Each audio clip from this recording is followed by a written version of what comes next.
Ready? मी आपल्या सर्वांचं मातोश्रीमध्ये स्वागत करतो. पत्रकार परिषद घेत असताना आपल्याला अनेकदा महत्त्वाचे विषय आपल्या समोर आणि आपल्याच माध्यमातून जनतेच्या समोर आणलेले आहेत.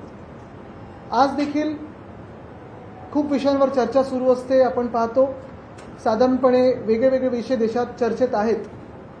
तरी मुंबईमध्ये आणि महाराष्ट्रामध्ये मला वाटतं जर दोन सगळ्यात महत्त्वाचे विषय आज असतील तर मुंबईसाठी पाण्याचा विषय आहे. अर्थात सगळ्या महाराष्ट्रात पण आहे. जर आपण पाहिलं तर छत्रपती संभाजीनगरमध्ये मला वाटतं आता 11 दिवसातून एकदा पाणी वगैरे असं सगळी परिस्थिती आहे. आणि ही परिस्थिती बिकट करायला मुंबईत देखील आपण पाहतोय. आज दुसरा दिवस आहे आणि वॉटर टँकर असोसिएशन जे मुंबईत जवळपास खूप मोठ्या मोठ्या हाऊसिंग सोसायटी असतील, बिल्डिंग्ज असतील, चाळ सोसायटीज असतील किंवा मग रस्त्याची कामं असतील, इन्फ्रास्ट्रक्चरची कामं असतील, मॉल्स असतील, इथे जी पाण्याची तूट असते ती भरून काढण्यासाठी साधारणपणे हे वॉटर टँकर असोसिएशन मुंबईत पाणी पुरवठा करत असतं. 1 आठवड्या आधीच या टँकर असोसिएशननी संप पुकारला होता आणि त्या हिशोबाने त्यांनी काल पहिला दिवस होता, आज दुसरा दिवस होता. काल देखील मी सोशल मीडियाच्या माध्यमातून मुंबई महानगरपालिकेच्या आयुक्तांना विनंती केली होती की हे सगळं पाण्याचा संप जेव्हा किंवा पाण्याच्या टँकरचा संप जेव्हा पुकारला जाईल मुंबईवर ह्याचा काय परिणाम होईल ह्याच्यावर पत्रकार परिषद घेऊन मुंबईला अवगत करावं, मुंबईकरांना अवगत करावं की काय त्रास सहन करायला लागणार आहे. तसं पाहायला गेलं तर हा काही विषय नवीन नाही आहे. गेल्या 3 वर्षामध्ये या टँकर असोसिएशननी संप पुकारलेला आहे. 2-3 वेळा मी देखील अपील केल्यानंतर त्यांनी सरकारबरोबर बोलणी केली. ह्यांचंच सरकार होतं, एशनची सरकार होतं आधीच्या ह्याच्यात, आणि त्या आश्वासनावर त्यांनी तो त्यांचा संप मागे घेतला होता. तसं पाहायला गेलं तर त्यांच्या मागण्या काही ठराविकच आहेत, जास्ती काही मागण्या नाही आहेत. आणि ह्या सगळ्या मागण्या जास्त मागण्या आहेत कारण जे काही सेंट्रल ग्राउंड वॉटर अथॉरिटीनी जलशक्ती मंत्रालय जे आहे त्यांनी जे काही कायदे लावलेले आहेत ग्राउंड वॉटर खेचण्यासाठी किंवा जमिनीच्या खालचं पाणी खेचण्यासाठी, ते कायदे मुंबईत लागू होऊ शकत नाहीत किंवा इम्प्रॅक्टिकल आहेत, प्रॅक्टिकल नाही आहेत. अशी काही कायदे त्यांनी सांगितले की मुंबईला त्याच्यातून सूट द्या. 3 वर्ष आपण पाहतोय आश्वासन मिळतं सरकारकडून, पण तो सरकारकडून प्रस्ताव ह्या राज्य सरकारकडून केंद्र सरकारकडे जातो की नाही जात ह्याच्यावर सगळ्यांचा प्रश्न.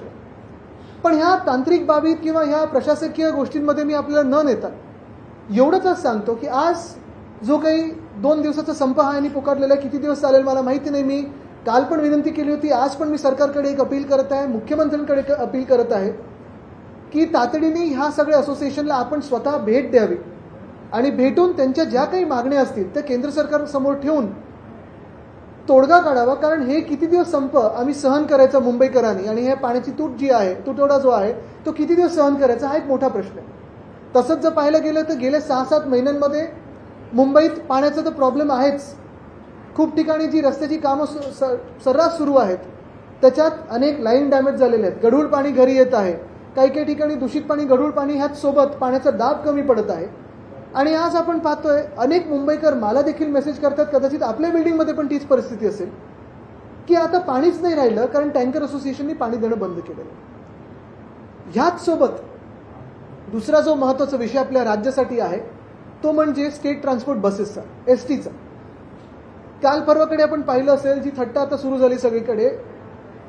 असं वाटत होतं सरकार यांचं बनेपर्यंत की जबरदस्त पैसा या सरकारने गोळा केलेला आहे. त्यानंतर डॅवॉसची ट्रिप झाली आणि सांगितलं 15 लाख कोटी, 20 लाख कोटी किती पाहिजेत अजून देतो असं काही जमा केले आणि असं वाटलं की झालं तर मुंबई आणि महाराष्ट्र कितीतरी $1 ट्रिलियन इकॉनॉमी आता उद्या परवाकडेच होईल. पण सत्य परिस्थिती ही आहे की काही महिन्यांपूर्वी BMCच्या कर्मचाऱ्यांचा पगार हा वेळेवर आला नाही. आम्हाला तिथे लढा द्यायला लागला तेव्हा आता वेळेवर यायला सुरू झालेला आहे. पण ST कर्मचाऱ्यांचा पगार फक्त 56% हा त्यांच्या अकाउंटमध्ये डिपॉझिट झाला आहे. आज तुम्ही विचार करा, या सरकारला अजून 6 महिनेही झाले नाही आहेत. अनेक घोषणा त्यांनी केलेल्या आहेत. कॉन्ट्रॅक्टरना त्यांचं देणं लागतं, अजून थकबाकी आहे तिथे. कॉन्ट्रॅक्टर काय, मुंबई महानगरपालिकेकडे पण ह्या राज्य सरकारची जवळपास 16,000 कोटीची थकबाकी आहे. आणि अशी थकबाकी असताना कॉन्ट्रॅक्टरना अजून मोठी मोठी कामं दिली जात आहेत, पण स्वतःच्या जे कर्मचारी, सरकारी कर्मचारी असतील किंवा STचे कर्मचारी असतील त्यांना पूर्ण पगार देण्यासाठी यांच्याकडे पैसे नाही आहेत. दुर्दैव असं आहे. आणि कदाचित ही परिस्थिती तुम्हाला आत्ता नाही तर पुढच्या काही दिवसांमध्ये दिसेल की जी खरोखर आर्थिक परिस्थिती या राज्याची एशनशीनी करून ठेवलेली आहे ती अशी आहे की आज ST कर्मचाऱ्यांना देण्यासाठी पगार नाही आहे. उद्या ही वेळ कुठच्याही अधिकाऱ्यांवर किंवा सरकारी कर्मचाऱ्यांवर येईल. मला आठवतं काही महिन्यांपूर्वी वेतन श्रेणीवर चर्चा झाली, मग केंद्राने 7वं वेतन आयोग जाहीर केलं, त्याच्यानंतर राज्य सरकारने सांगितलं की आम्ही पण आता सगळं करू हे.